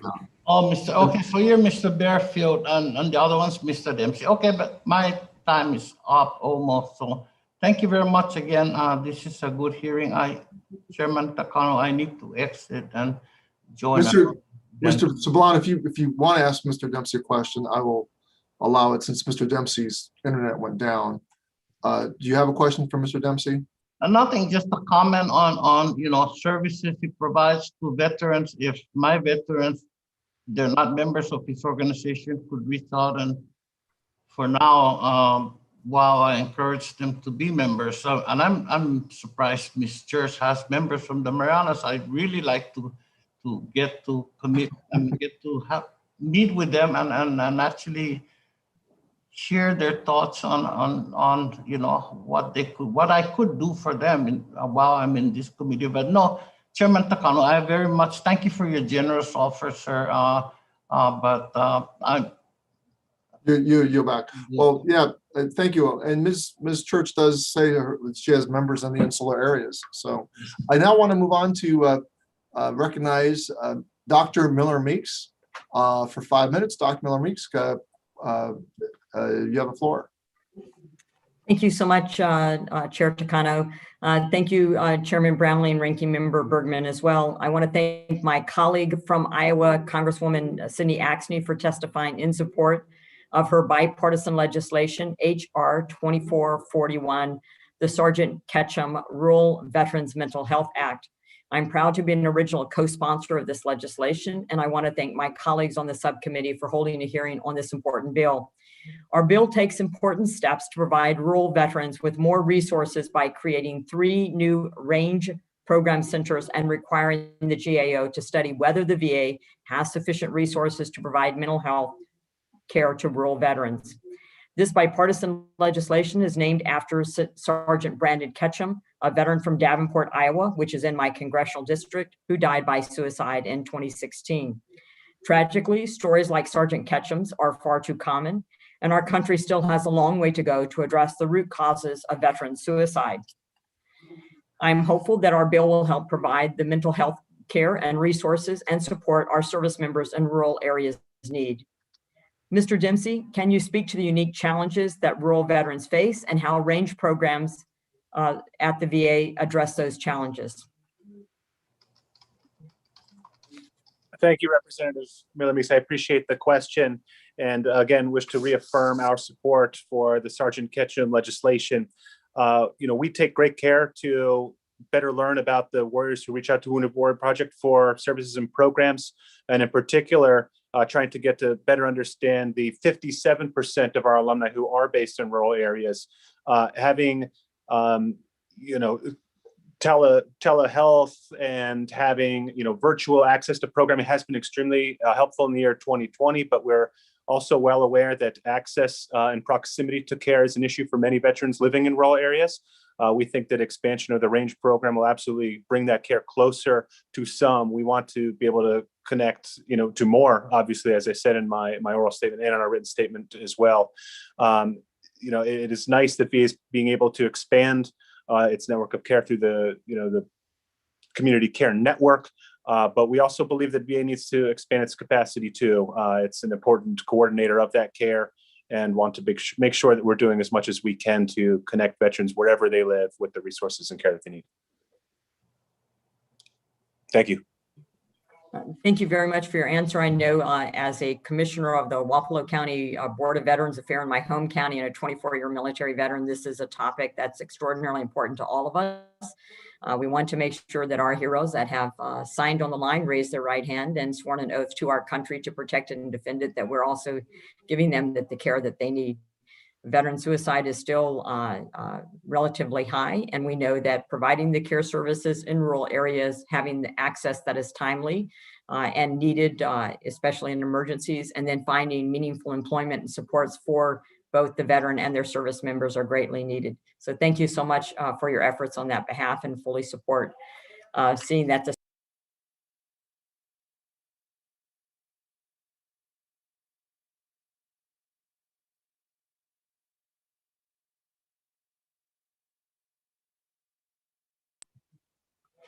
Thank you very much. I was muted. I thought I had unmuted, but I just want to thank you for what you're doing. Look forward to seeing HR 2441 passed into law. Taking care of our veterans is the most important thing that we do. As a 24-year military veteran myself and still a commissioner on my county board of Veterans Affairs, we know that veteran suicide is still too high, and any efforts that we can make to reduce veteran suicide and get care to them in their local areas in a timely fashion is most appreciated. So thank you, Chair Takano. I yield back my time. Thank you, Congresswoman Miller Meeks. I think I'm going to take over again. Thank you, Chairman Takano, for filling in for me. I had a constituent who was testifying in a Transportation and Infrastructure Committee hearing who I wanted to be able to introduce. So I am back again, and with there being no further questions for our VSO colleagues, we will immediately begin hearing from our witnesses from the Department of Veteran Affairs. And again, I thank very much the VSO panel for being here. Today on our third panel, we are joined by Dr. Clifford Smith, the Director of Analytics, Innovations, and Collaborations at the Veterans Health Administration. He is accompanied by his colleague, Dr. Amanda Johnson, the Director of Women's Reproductive Health. Dr. Smith, without further ado, I turn it over to you for remarks on the bills before us today. And I just remind everybody too of the 2 to 3 second pause moment. Dr. Smith. Good morning, Chairwoman Brownlee, Ranking Member Bergman, and other members of the committee. Thank you for inviting us to present our views on numerous bills that touch on subjects important to veterans. Joining me today is Dr. Amanda Johnson, Director of Reproductive Health. We appreciate the committee's continued interest in the important issues covered in today's agenda. While there may be technical issues as expressed in our written testimony that we would like to work with you on, VA supports several of those bills. For the other bills, in some instances, VA strongly supports the goals of the bill, but very similar efforts or programs are already underway or there are other issues that raise concerns. Of course, I won't be able to cover each bill in depth during my oral statement. Today, I would like to focus my attention on bills addressing the topic of mental health or women veterans' healthcare needs. We begin with the Women Veterans Trust Act. We believe the pilot program would duplicate existing programs that are currently performing well. There is no universal approach to the provision of residential mental health care for women veterans. Rather, the VA provides a range of residential treatment options responsive to the unique needs of the veterans we serve. The legislation mentions a transitional residence program that is part of VA's broader continuum of mental health residential rehabilitation treatment programs, which themselves are a core component of VA's continuum of care for veterans diagnosed with substance use disorders. Currently, 45 of our programs offer separate and secure units totaling over 600 beds specifically available to meet the women veterans' needs. Data suggests we have sufficient mental health residential capacity for women veterans, but we continue to look for ways to improve the care we provide. We would be glad to brief the committee on the full complement of what we are doing in this area. Next, the Protecting Moms Who Served Act. We believe this bill would duplicate VA's robust efforts. VA has built a strong maternity care coordination program to meet the needs of pregnant and postpartum veterans. VA currently has 134 maternity care coordinators throughout our system who help veterans navigate healthcare services both inside and outside of VA. This includes coordinating access to care for their other physical and mental health conditions, connecting to community resources, providing support with pregnancy loss, arranging needed care after delivery, and answering questions about billing for pregnancy care. VA currently provides education to community providers about the unique needs of women veterans, both through formal educational platforms and through outreach and participation in the Committee on Underserved Women of the American College of Obstetrician Gynecologists. Next, the doula for VA Act of 2020. VA shares the sponsor's concerns about improving maternal health outcomes, promoting health equity, and combating racial bias in healthcare settings. To that end, VA has established a strong maternity care coordination program and supports care from certified nurse midwives and deliveries at accredited birthing centers.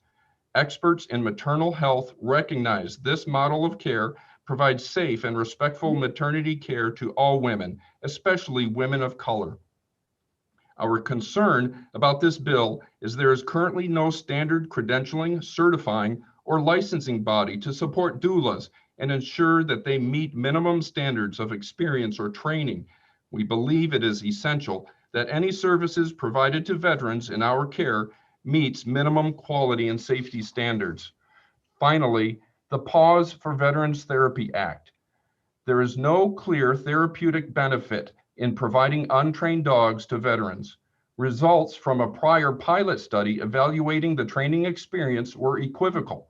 The majority of reputable service dog organizations are already provide trained service dogs at no cost to veterans. More importantly, we are concerned about gaps in the ability for VA to supervise the program. The bill does not give VA a role in determining when a service dog needs to be replaced for health or training problems, and instead leaves that decision to the service dog organization and the veteran. Suicide prevention is the highest of VA priorities, and VA is committed to exploring all opportunities that may decrease suicide rates among veterans. This includes revising the existing veterinary health insurance benefit for consideration of qualifying PTSD symptoms for mobility service dog benefits. For those bills we cannot support in the current form, I want to stress we share many of the laudable goals of those bills, and we are glad to work with the committee. This concludes my statement, Madam Chairwoman. Thank you very much, Dr. Smith. And, as we begin questions, just the reminder of the 2 to 3 second rule. And I will now recognize myself for 5 minutes of questions. So Dr. Smith, I obviously want to talk a little bit about the Trust Act and your comments regarding the bill. I had the opportunity to see the Trust House in Boston, traveled there. I don't know if you have seen that operation or not, but from my perspective, it is a model and a model that should be replicated and followed. It's an in-resident program with compensated work therapy treatment. It's small. It builds family, it builds community, and interestingly enough, not a lot of VA facilities or I should say VA physicians across the country even know that it exists to be able to recommend this to their patients who might benefit from this. So, and I have visited multiple mixed gender units and the sort of the separate and secure units that that you speak about. This, in my opinion, leads to women to be very isolated from their peers, because typically, it'll be 80% men and 20% women, and I think that's a generous breakdown. It's probably even a smaller percentage of women in these groups, at least from the facilities that I have visited and seen. I just don't think that is necessarily conducive to, to full recovery. So, so my first question really to you is, how does the VA support women in these in-resident programs who don't feel safe in a mixed gender setting? So that's my first question. And thank you for that question, Congresswoman. How we would approach that is by seeking input from the veteran to meet their needs. And if their need is for a gender-specific facility, VA does have access to those. They are not always located in the same state. We do provide women's services in every VISN, But for our highly specialized care, women only, there are a series of those around the country that we would work with that veteran to enroll them into that program. There are specific concerns we have with the environment of care in regards to women. And if Dr. Johnson would like to comment on that aspect. Thank you, Dr. Smith, and thank you for the interest of the committee. Absolutely, we do have standards for environment of care, really wanting to make sure that the care that our veterans receive is in environments where they feel safe, where they feel that they have their privacy respected, and they can receive care with the dignity and respect that they absolutely deserve. We have clear guidelines for what that environment of care should look like, and we also participate in what is called environment of care rounds at each facility, looking at both outpatient and inpatient settings, including mental health settings, to determine that everything that should be in place for veterans can be in place. Is there room for improvement? Always, always. And I would echo what Dr. Smith said about wanting to make sure that we get feedback from veterans and have processes in place to get feedback so that we can make the necessary adjustments to care.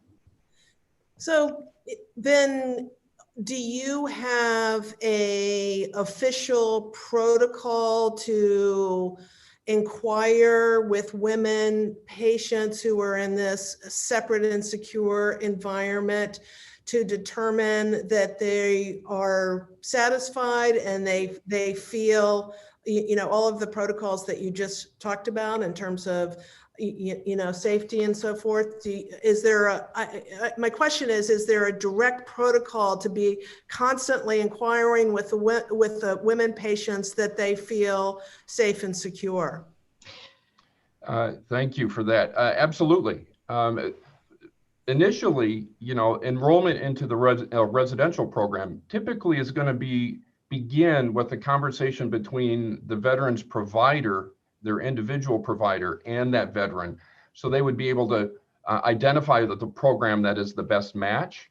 But then during the program, the veteran has the ability to design the treatment around their needs. And if that's gender-specific groups, mixed groups, that is able to be designed with the individual.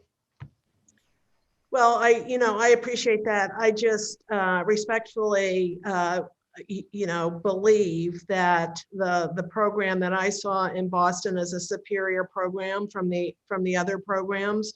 And I'm just not quite sure why we shouldn't be diligent about trying to replicate, best practices. I think that, we should actually probably expand this a little bit more through military sexual trauma, because I think substance use and military sexual trauma and then suicide are all interrelated. And I just think for women to have their own program in a smaller environment like the Trust House, where they're really building community, and it is superior to some of these other programs, at least that I have visited. So I'd like to explore this further, and I will, but my time is up. And so thank you. And I will now recognize General Bergman for 5 minutes. Thank you, Chairwoman.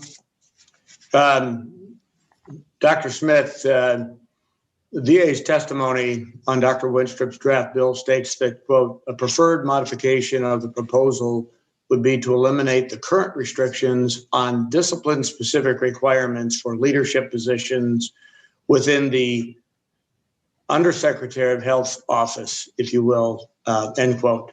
Would you be willing to, please work with the Republican subcommittee staff to provide technical assistance as we work on the actual wording of this bill? Thank you, Congressman, and thank you for the kind words at the beginning. We absolutely would. I think that would help the VA be able to continue to increase our highly qualified clinical leaders into positions of leadership. Okay, great, because really it's not about departments, it's about leadership, as you just stated. And we need to make sure we get the best people rotating through leadership positions, because you build your future leaders by enabling them to work under good leaders. And that's That's not science, that's art, the leadership and management of organizations. I'd like to spend the rest of my time here discussing the Sergeant Ketchum Rural Veterans Mental Health Act of 2021. Basically, as it boils down to what is rural America, what is remote America, suburban, urban. You know, certainly don't have to tell you, Dr. Smith, just how isolated the veterans in the UP are. It matters how we refer to them and the challenges that they face. When examining this bill, I came across the Rural Urban Commuting Area System that VA's Office of Rural Health has adopted from the Department of Agriculture and the Department of Health and Human Services to define urban, rural, and highly rural area. That's kind of like calling the UP highly cold. Okay, we got that. Does it get extremely cold? Yes. But anyway, I think those definitions are overly complicated and miss the mark. The UP, for example, is more than just highly rural. It's remote. That is how VA should categorize it, and the many other remote areas in our country where we have veterans in need of services. I'd like to work with the department on that. And, for example, we've seen during COVID tremendously positive advances in the delivery of telehealth, because we couldn't go out, and both providers and patients have benefited from the relaxing of regulations, the reimbursement for healthcare providers through telehealth. Now we have to have the broadband infrastructure necessary, that backbone, so that we could deliver that in places like the UP in northern Michigan and others. So this is part of, I believe, a bigger package that's going to tie into one of the best things, the most important bills that the federal government will pass since they brought electricity to the farms in the electrification of rural America in 1938. It was a one-time deal to build out the electricity. Co-ops took it over. And this is a one-time build out for the broadband that we're all going to benefit from, especially veterans and people who live in remote areas. And that's a long way of asking, would you, as the department, be willing to work with us as we develop if you will, the priorities for this, and really show that as we deliver remote healthcare and rural healthcare to veterans, that it's going to basically advantage everyone in the country, not just those rural and remote, because of what we advanced through veterans' efforts. Are you willing to work with us on that? Thank you, sir. Absolutely. As you know, rural mental health is my passion. That's why I live here. I love this district. I love this VA. Just last month alone, VA completed over 551,000 in-home video appointments just in mental health with veterans. Many of those into rural communities where travel, transportation, weather is a problem. We are absolutely committed to rural mental health care and rural health care overall. Yeah, and my earlier comments at the front end when I talked to Chairwoman Brownlee about maybe going snowmobile and golfing and all at the same time, there are places, and you know this, that in the wintertime, we may only be able to access a veteran's home via snowmobile. That's serious stuff. And that there's no, levity in that. That's just the reality of where we live. With that, I yield back, Chairwoman Brownlee. Thank you, General Bergman. And I now recognize Chairman Takano for 5 minutes of questioning. Well, thank you. Well, Dr. Smith, I know the American Jobs Plan has robust provision to expand rural broadband, which will in turn help the VA. Am I correct in that? I would not be able to speak to that. Sorry. I believe it does, but I'll be making that point later. I want to ask you, I want to express my disappointment that VA does not support expanding the Allied program to Korean Vietnam veterans. In your testimony, you cite cost as the concern. VA also says it has, quote, concerns about full equity, end quote, and that quote, the legislation must be viewed in the context of numerous other allies that have supported the United States during conflicts, end quote. Well, while I agree other allies are deserving of access to this program, why would others' exclusion be the reason to not let anyone in? These veterans are getting old. They're in their 70s. They've waited decades for healthcare appropriate to their needs. Why can't VA comment on just this bill intended for these Korean American allies who are now citizens, and then work with us to address the other allies separately? Thank you for that question, sir. First, let me start with, let's set cost aside. That is not our primary concern or a concern. At the $41 million that was cited, potential with 3,000 Korean citizens now, that's not the primary driver. What our concern is regards equity. We have American citizens who fought for America, who are priority group 8 currently, who are not able to have health care. So we want to be careful and mindful that as we seek to expand our eligibility criteria to include those from the Korean Army who served, that we are also looking at consideration of those that are American citizens who have served and are not eligible to have health care. I hear you. I hear you. And we are talking about we're talking about American citizens as well, right? We're not talking past each other, that these are naturalized. Correct. My right? apologies. Right. So we're not talking about Koreans, we're talking about Korean Americans. Those who have attained citizenship, correct. Right. And I realize there may be some mismatch on the category 8 that you're talking about. And maybe there's a way for us to adjust the language so that we're not denying, creating a difference between naturalized citizens who served in the ROK versus those citizens that fought for the American military. Your testimony also says that VA is concerned because the bill does not prescribe VA's means of determining proof of service from Korea. I'd like to point out that neither the original 1958 nor 1976 authorizing laws prescribe the documentation VA should use to verify service. Now, I understand that VA mainly uses certificates of British and French war pensions as proof of service, but many Czech and Polish beneficiaries didn't receive a war pension, and yet they still can enroll in VHA. We understand Canadian veterans can be verified eligible at a VA medical facility just by having the facility call the Veterans Affairs Canada. Can VA not determine its own proof of service for Korean American veterans? And why would VA prefer Congress to prescribe it? I believe, sir, VA would like to follow what is in the current Section 109 language, where verification has to be identified. All right. Well, I'm just what I understand from the objections is that VA would prefer Congress to prescribe it. I'm just pointing out the different ways in which veterans from other allies in Europe and Canada are able to be verified, and I hope that you'll take that back for your consideration as well. Thank you, sir. All right, Ms. Brownlee, I yield back. Thank you, Mr. Chairman. And Ms. Rodawagan, I recognize you for 5 minutes of questions. Thank you, Chairwoman Brownlee.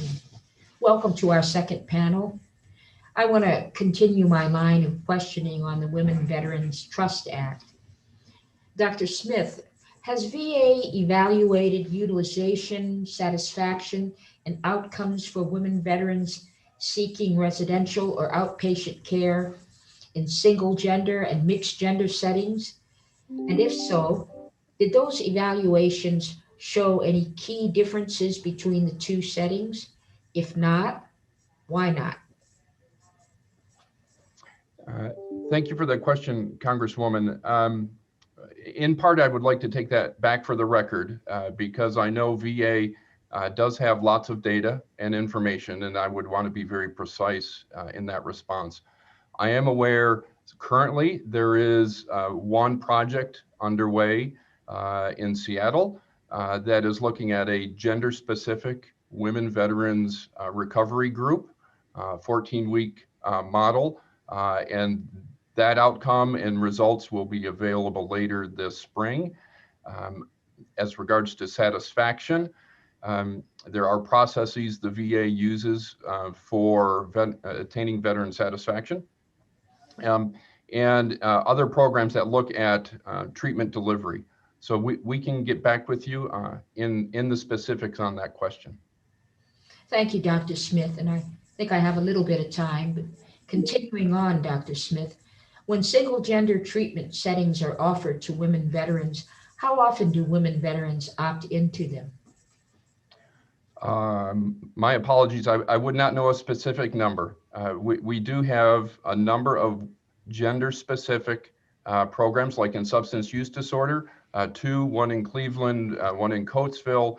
We have a number that are comorbid combined, PTSD and substance use disorder in Milwaukee, Boston, as Congresswoman Brownlee had observed, and in West LA. But I would not know the specific acceptance rate into those versus a mixed program or one of the other variations. Thank you, Dr. Smith. I yield back my time, Chairwoman Brownlee. Thank you, Ms. Radewagen, and I now recognize Ms. Underwood for 5 minutes of questioning. Well, thank you, Madam Chair, and thank you again for including the bipartisan legislation we introduced together in today's hearing. The Protecting Moms Who Served Act, which I introduced with Chairwoman Brownlee, Representatives Gus Bilirakis and Brian Fitzpatrick, and many members of this subcommittee, would make critical investments in preventing maternal mortality and morbidity among veterans. I am proud to have the support of VSOs like the ones testifying today, and I ask unanimous consent to submit for the record a letter signed by 35 organizations in support of the Protecting Moms Who Served Act. Madam Chair, I ask unanimous consent. Absolutely, yes. Okay. Thank you so much, Madam Chair. In November 2020, the VA made several updates to the VHA directive that outlines the VA's maternal health care and coordination programs. One significant focus was the heightened emphasis on care for pregnant veterans with mental health diagnoses. Dr. Johnson, if a pregnant or postpartum veteran displays warning signs of a maternal mental health condition, can you describe the support that would be available through the VA's maternity care benefits? Yes, thank you very much. I appreciate your question, and I very much appreciate everything that you're doing in this area. It's much appreciated. So if a woman veteran who is receiving the maternity care benefit, so getting her care through VA, she is likely getting her care, maternity care in the community, and continue to get the rest of her care within the VA facilities where she is served. So when she describes a mental health condition, then it's her maternity care coordinator who's usually that point of contact, that initial point of contact. It's not always the case. We know our maternity care coordinators have 4 times at a minimum that they're contacting that veteran during the maternity care, and that can be sort of tailored to the particular veteran. So it may be the maternity care coordinator who's the point of contact. And if that's the case, then typically what the maternity care coordinator will do will get that veteran into care. So communicate with the primary care team, the PAC team. So the primary team is aware. We'll communicate with the maternity care provider in the community, and then also with the mental health team at the facility. Sometimes there are resources that may be where the veteran might be better served in the community related to parenting, maternal health, breastfeeding, but VA is really good at mental health services, particularly for MST, PTSD, and understands that care in a really, I think, very positive way. So to answer your question, there are many ways that might happen. Primarily, it's through the maternity care coordinators with the goal of really ensuring that all the people who are involved in that woman's care, in that veteran's care, are aware of the situation. Now, the veteran might contact her primary care provider first. And again, it's going to be comprehensive. So coordination, right. My Protecting Moms Who Served Act would codify the VA's maternity care coordination programs, including the mental health care services that veterans with maternal, mental, and behavioral health conditions depend on. The updated VHA Maternal Health Care Coordination Directive also features an added emphasis on community partnerships to expand access to programs like parenting, as you mentioned, and lactation support groups and education classes. These programs underscore that maternal health outcomes are determined not only by the clinical care that a veteran receives, but also social determinants of health, from access to housing and nutrition to wraparound supports provided by community-based organizations. Dr. Johnson, can you describe how the VA's maternity care programs address both the clinical and non-clinical needs of veterans during and after their pregnancies? Right. I think that's a very good point. And I think the point is not just that, there are additional supports that are needed during pregnancy and the postpartum period beyond clinical support. It's that psychosocial support, including housing, lactation. We actually have a few different ways that we support veterans. We support veterans within VA through items like prosthetic items like breast pumps and nursing bras and belly bands, things that veterans might need and might not have access to. Those come to our veterans. We also provide parenting classes that are directed specifically to veterans. It's something called the STARE program.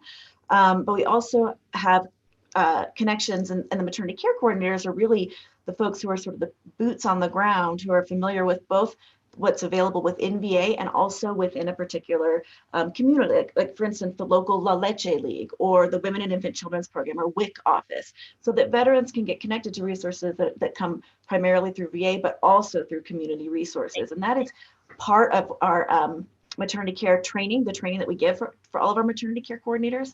It's also part of our electronic health record, so that there's prompts.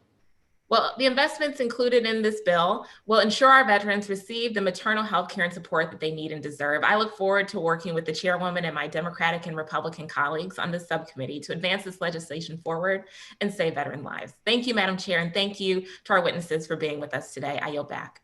Thank you. Thank you, Ms. Underwood. And I want to thank both doctors, Dr. Smith and Dr. Johnson, for participating in today's hearing. I think, before you leave the panel, I just wanted to say a few things before you leave. And that is to say, I think that like Ms. Underwood's bill and all the other bills that have been presented here today are, I think, very good bills, needed bills that I think that we collectively, can be working on together to actually move these policies forward. And I hope very much that, that is your intention and your attitude towards this, is that these are all workable bills. And this hearing today is the first step in a process. We haven't gotten to a markup stage yet, but when we do, between now and then, there's work to be done. And I hope that you will work with each of the members and myself and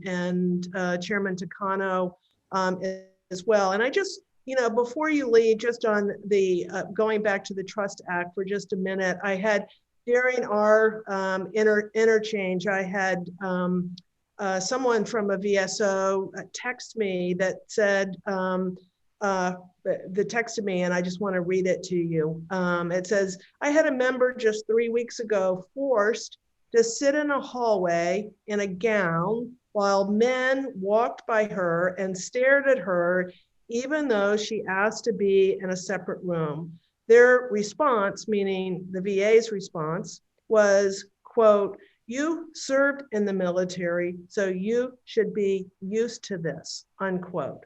So I'm not saying here that this is happening in every single facility, but in some of these facilities that I have seen, it just is.